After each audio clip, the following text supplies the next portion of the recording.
بسم اللہ الرحمن الرحیم۔ السلام علیکم۔ کہتے ہیں کہ بنی اسرائیل میں 3 آدمی تھے، ایک کوڑی، دوسرا گنجا اور تیسرا اندھا۔ کتاب کا حوالہ بھی بعد میں دے دوں گا۔ کہتے ہیں کہ اللہ تعالیٰ نے ان کو آزمانا چاہا تو ایک فرشتے کو انسان کی شکل میں ان تینوں کے پاس بھیج دیا۔ فرشتہ پہلے کوڑی کے پاس آیا اور اس سے پوچھا کہ تجھے کیا چیز زیادہ پسند ہے؟ تو اس نے کہا کہ میری رنگت اور میری کھال ٹھیک ہو جائے، کہ لوگ مجھے اپنے ساتھ بیٹھنے سے روکتے ہیں اور مجھ سے نفرت کرتے ہیں۔ تو فرشتے نے اس کے بدن پر ہاتھ پھیر دیا اور وہ ٹھیک ہو گیا۔ پھر اس سے پوچھا کہ تجھے کون سے مال سے زیادہ محبت ہے؟ تو اس نے کہا کہ اونٹ سے مجھے محبت ہے۔ تو اس کو ایک گابن اونٹنی دے دی گئی اور فرشتے نے فرمایا کہ اللہ اس میں برکت دے۔ پھر وہ فرشتہ دوسرے آدمی کے پاس چلا گیا، یعنی گنجے کے پاس۔ تو اس سے پوچھا کہ تجھے کیا چیز زیادہ پسند ہے؟ تو اس نے کہا کہ میرے اچھے بال نکل آئے اور یہ بلا مجھ سے جاتی رہے کہ لوگ مجھ سے نفرت کرتے ہیں۔ تو فرشتے نے اس کے سر پر ہاتھ پھیر دیا اور اس کے اچھے بال نکل آئے اور وہ ٹھیک ہو گیا۔ اور اس سے پوچھا کہ تجھے کون سا مال پسند ہے؟ تو اس نے کہا کہ گائے۔ تو اس کو ایک گابن گائے دے دی گئی اور فرمایا کہ اللہ اس میں برکت دے۔ اور پھر وہ فرشتہ تیسرے آدمی یعنی اندھے کے پاس چلا گیا اور اس سے پوچھا کہ تجھے کیا چیز پسند ہے؟ تو اس نے کہا کہ میری آنکھیں ٹھیک ہو جائے اور میں اس سے لوگوں کو دیکھ سکوں۔ تو اس نے اس کی آنکھوں پر ہاتھ پھیر دیا اور اس کی نگاہ ٹھیک ہو گئی۔ پھر اس سے پوچھا کہ تجھے کون سا مال پسند ہے؟ تو اس نے کہا کہ بکری۔ تو اس کو ایک گابن بکری دے دی گئی اور فرمایا کہ اللہ اس میں برکت دے۔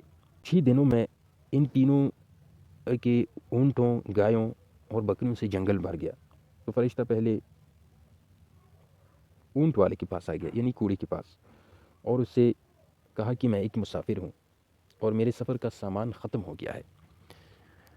میں اس اللہ کے واسطے جس نے تجھے اتنا مال دے دیا ہے ایک اونٹ مانگتا ہوں تاکہ میں اپنے گھر جا سکوں۔ تو اس نے کہا کہ جا، مجھے اور بھی حقوق ادا کرنے ہیں اور تجھے دینے کے لیے اس میں کوئی گنجائش نہیں ہے۔ تو اس نے کہا کہ کیا تو کوڑی نہیں تھا؟ پھر اللہ نے تجھے ٹھیک کیا اور اتنا مال دے دیا؟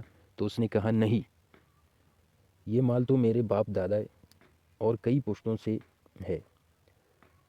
تو اس نے کہا کہ اگر تو جھوٹا ہے تو اللہ تجھے ویسا ہی کر دے جیسا تو پہلے تھا۔ تو فرشتہ پھر دوسرے آدمی کے پاس چلا گیا، یعنی جو پہلے گنجا تھا، اس کو بھی بتایا کہ میں مسافر ہوں۔ تو اس نے بھی وہی بات دہرائی اور اس کو کچھ نہیں دیا۔ پھر فرشتہ تیسرے یعنی جو پہلے اندھا تھا اس کے پاس چلا گیا اور اس کو کہا کہ میں مسافر ہوں، یہاں تمہارے اور اللہ کے سوا کوئی وسیلہ نہیں ہے اور میرا اپنے گھر تک پہنچنے کے لیے میرے پاس کچھ ہے نہیں، اس لیے تم اگر میری کچھ مدد کرو گے تاکہ میں اپنے گھر پہنچ جاؤں۔ تو اس نے کہا کہ بے شک لے جا، اللہ نے ہی یہ مال دے دیا ہے اور اللہ نے ہی میری آنکھیں ٹھیک کی ہے اپنی رحمت سے۔ تو جتنا چاہے لے جا، جتنا چاہے چھوڑ جا، اللہ کی قسم آج میں تجھے نہیں روکوں گا۔ تو فرشتے نے فرمایا کہ تم اپنا مال اپنے پاس رکھو، مبارک ہو، تم امتحان میں پاس ہو گئے اور اللہ تم سے راضی ہوا اور ان دونوں سے ناراض ہوا۔ یہ حکایت بہشتی زیور حصہ اول میں لکھی گئی ہے۔ اللہ تعالی ہمیں اس پر عمل کرنے کی توفیق عطا فرمائے۔